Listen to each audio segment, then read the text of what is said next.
Good morning. Welcome to BBC Breakfast with John Kay and Sally Nugent. It is Monday, the 19th of September. We're at Westminster Abbey on an historic day, a day the likes of which we haven't seen for more than 70 years. Queen Elizabeth II, the United Kingdom's longest reigning monarch, will be laid to rest. In the next half hour, the final mourners will pass through Westminster Hall, where Her Majesty has been lying in state for over 4 days. Later, at precisely 10:44, her coffin will be taken on a gun carriage, towed by 142 Royal Navy sailors, and make its way here to Westminster Abbey, where the state funeral service will take place at 11 o'clock.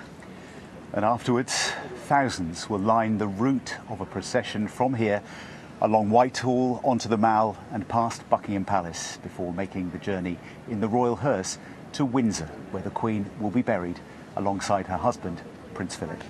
And the Queen, the final movements from here, Westminster Abbey, the procession to Windsor, and then her final resting place in the George VI Memorial Chapel, alongside, of course, Prince Philip and her family, her parents and her sister. It is a beautiful morning here in central London. The Abbey, Buckingham Palace, lit up by the sunrise in the last few moments. It is still, it is calm. It's going to be a difficult day for lots of people across the UK and around the world. But this makes it slightly more bearable, doesn't it? The fact that it's not pouring with rain, it's not dark skies, it's looking beautiful, London, today. Yeah, it looks gorgeous, just coming up to 10 to 7 this morning. It also looked glorious yesterday evening, didn't it? We've seen some beautiful images over the last several days. This was amazing, wasn't it? This is last night, just as the sun was setting in central London.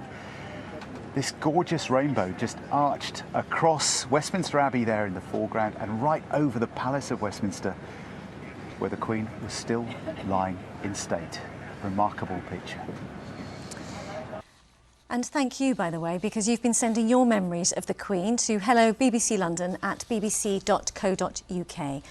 This one is from the family of Adesoji Aderemi, who was knighted by the Queen in 1956. He led the Nigerian delegation at her coronation when Winston Churchill was Prime Minister. Maria Persson sent us this one from 1977. It was when the Queen visited St Anne's Royal Catholic Primary School in Vauxhall as part of her Silver Jubilee tour. Maria was lucky enough to meet her and says it was such an honour. And people marking today in their own way. In Tring in Hertfordshire, images of the Queen and the Union flag outside shops and homes, and also this knitted postbox topper.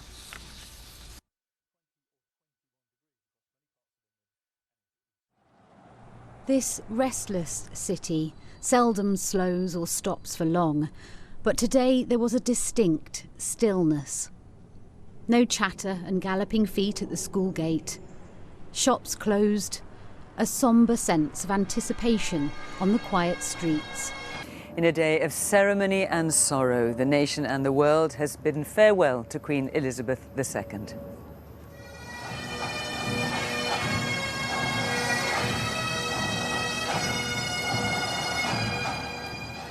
King Charles followed the procession of his mother's coffin from Westminster Hall as the state funeral began.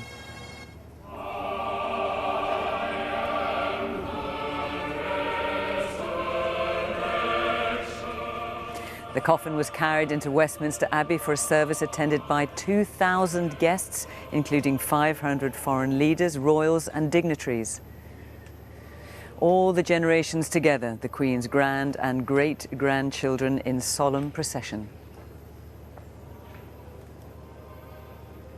All who follow the Queen's example and inspiration of trust and faith in God can with her say, "We will meet again."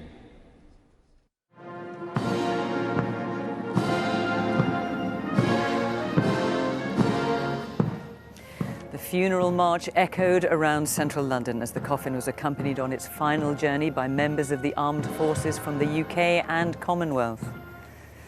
Around the country, people gathered in towns and cities to watch the funeral and to pay their own respects. A few of us were singing hymns along and the national anthem, just immensely proud to be British. Everybody stood up, everybody sang, It was very emotional. After the spectacular pageantry in London, the day ended here at Windsor, the home of the Queen since childhood. Down the long walk, crowds gathered to watch the Grenadier Guards accompany the late Queen to her last resting place. And in the final act of a day laden with ceremony, the wand of the Lord Chamberlain was broken, symbolising the end of the late Queen's reign, and it will be buried with her.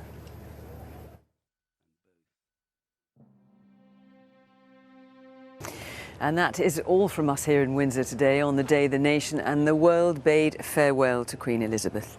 In a moment, we'll join my colleagues across the nations and regions for the news where you are. But first, we'll leave you with some of the remarkable and poignant moments of today, remembering the extraordinary reign of Queen Elizabeth II. From all of us here at Windsor, bye-bye.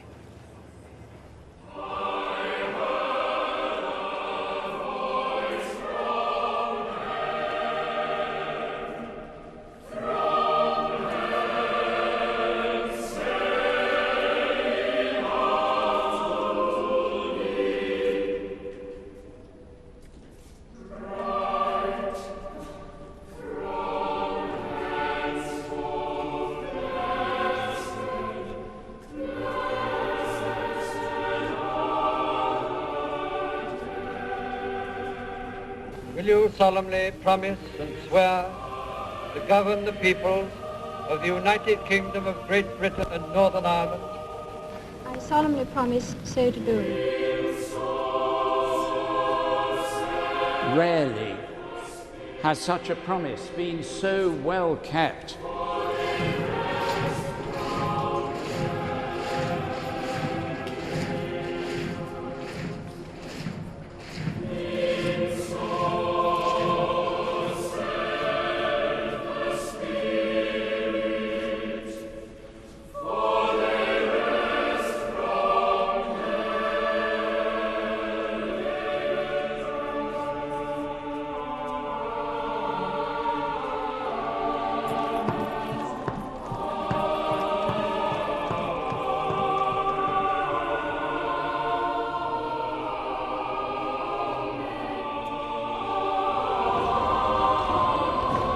Her calm and dignified presence has given us confidence to face the future as she did, with courage and with hope.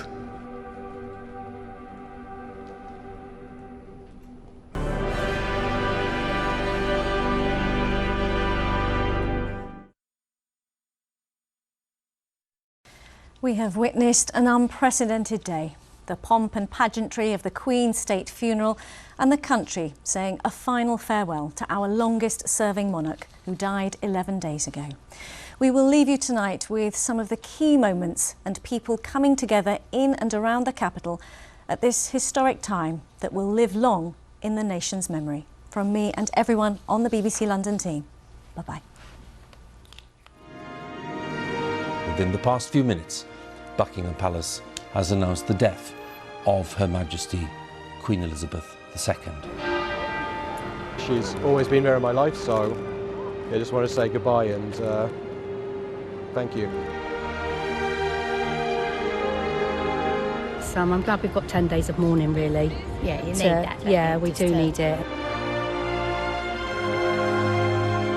We've all come together as a family to have this opportunity just to pay our last respects.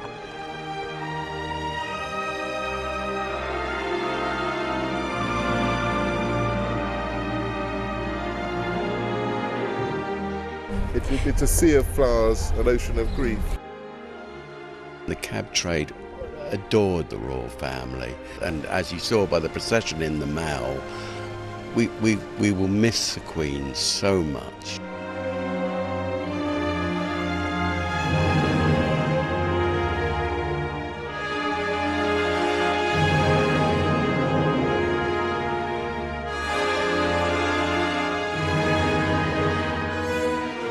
Final thing, the only Queen we've ever known, so it's such an honour to come. They're coming for their Queen.